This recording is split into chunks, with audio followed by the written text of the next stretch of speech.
Steelers signing reports are escalating as reports have revealed that the Pittsburgh Steelers have been linked to a brand new signing. My name is Peyton Kleppe, and on today's episode of Steelers Digest, we'll be breaking down the latest Pittsburgh Steelers reports and analysis regarding the Pittsburgh Steelers football team. As the Pittsburgh Steelers look for more offensive weapons, a new name on the free agent market could be headed to the Pittsburgh Steelers. Before we get into the latest reports, if you guys are not already currently subscribed to the channel, click that subscribe button down below. Only 9% of our current viewers are actually currently subscribed. So if you click that subscribe button, we will get you guys the latest Pittsburgh Steelers news every single day. Let's get right into it. The Pittsburgh Steelers can add another veteran wide receiver to the squad for cheap. Let's get right into it.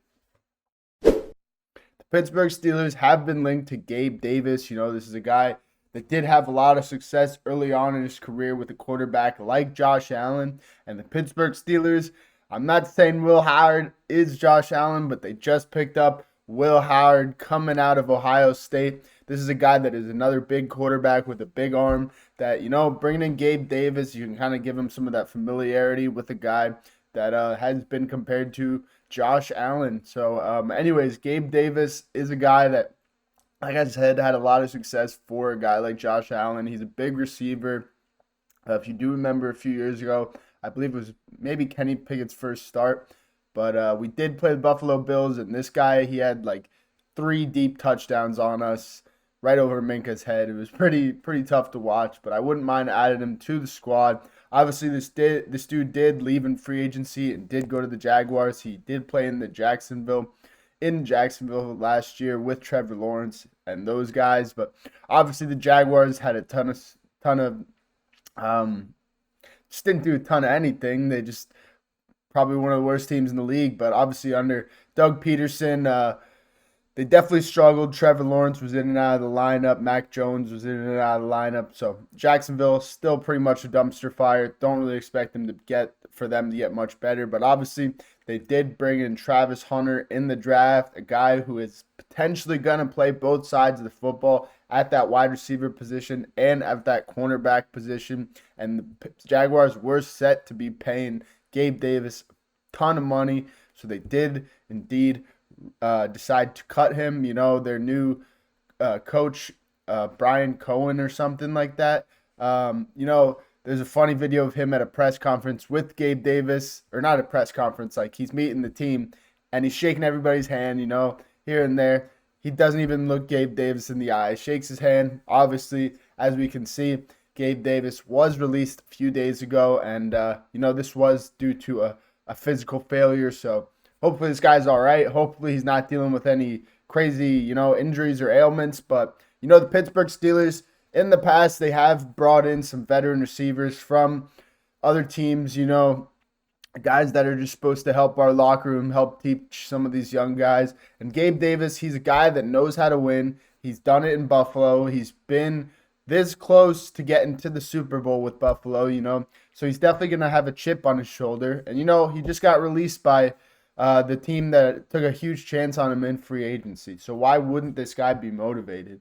And the trouble we've had in the past with our wide receivers is, all these diva mentalities and maybe a lack of their motivation. So for just a team and a winning culture. So, this guy coming from a pretty terrible organization like the Jaguars in Jacksonville, he's definitely going to come to Pittsburgh. We have a ton of offensive weapons, some young running backs, some young quarterbacks, great head coach, great GM, and, just a great all-around solid team and a great culture who's going to put this guy in the best position to win. And I really like Gabe Davis. Like I said, he's a guy that he can be a deep threat, but he's also a big wide receiver. And the Pittsburgh Steelers really do not have another big wide receiver in the wide receiver room now that George Pickens is gone. Obviously, DK Metcalf is built like Hercules, and he will be our big wide receiver number 1. But it's always good to have a few other just big receivers out there. We had last year we had some depth guys like Miles Boykin, who's obviously he's not going to play a ton of snaps, but he's at least a big body that can be out there for blocking downs and Try to get some of those deep balls and those one-on-one aggressive catches. And obviously, George Pickens has been our main guy for all that the past couple years, but he is now in Dallas. He is playing in Jerry's world, so we will see what happens in the Pickens Cowboys saga. I'm just glad he's gone. Let him do what he wants in Dallas. He fits the Cowboys. He's no Pittsburgh Steelers. Anyways, our Pittsburgh Steelers, we want guys who are going to win. Coach Tomlin has said it time and time again. We want these guys that are coming in here with that Steelers DNA, with that desire to just set that standard, play at the standard that the Pittsburgh Steelers are held at. Obviously the past couple years it has been 9-8 wild card loss, but we want to get back to those years where it was AFC Championship, Super Bowl, or bust. The Pittsburgh Steelers in the past had a ton of success for a long time, and we're still a very successful franchise. We just need to get over that wild card hump, and I still believe in Coach Tomlin. I still believe in Arthur Smith. I still believe in Cam Hayward and TJ Watt, and I still believe in this Pittsburgh Steelers football team. We're just going to have to make a few more moves this offseason to really complete the Infinity Gauntlet, And I think bringing in a guy like Gabe Davis could be another piece to the puzzle. If we could get him on a veteran minimum deal, maybe a 1-2 year deal, and have him come into Pittsburgh as a motivated guy who's going to come into work every single day and prove why he wants to be a Pittsburgh Steeler, and it's kind of been taken advantage of in the past couple of years. All these receivers and guys that have come into Pittsburgh and just been divas and been complaining about the offense, complaining about the coaching, just not appreciating where they are and where they're playing, And it was not just George Pickens. We go in the past, you look at guys like Deontay Johnson, who, this is a guy that he did make a Pro Bowl in 2020 with Big Ben.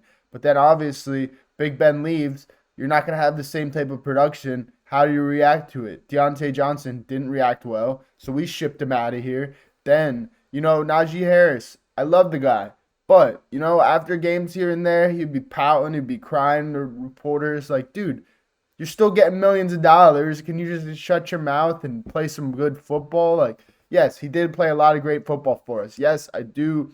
I always have a soft spot in my heart for some Najee Harris downhill hurdling football. But, he still was a diva, and the Pittsburgh Steelers have to fix the locker room issue of having these guys that just believe they're bigger than the team and just aren't motivated to just play some good football and get some good wins and try to win that next 7th Lombardi. The Pittsburgh Steelers, we got a lot of pieces on offense and defense, but we're just going to need to solidify both sides if we want to become contenders. That's all I have for you guys this morning on Steelers Digest. Thank you so much. If you guys aren't currently subscribed to the channel, click that subscribe button down below. Here we go, Steelers. Peace out, boys.